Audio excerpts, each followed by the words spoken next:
Sahabat Nerasi, kecelakaan kembali terjadi di wilayah hukum Kabupaten Nagan Raya. Kali ini musibah tersebut terjadi di tikungan Maut, Desa Suak Palembang, Kecamatan Darumakmur, Kabupaten Nagan Raya.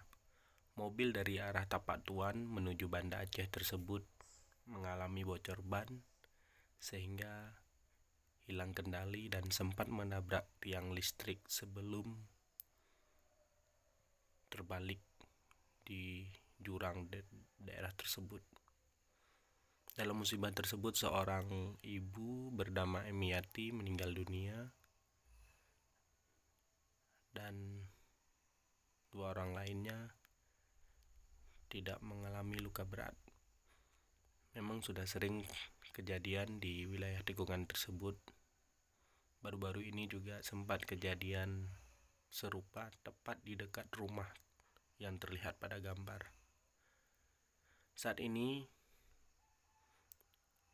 kendaraan sudah diamankan oleh pihak kepolisian. Begitu juga yang mengalami kecelakaan sudah dibawa lari ke layanan kesehatan yang terdekat.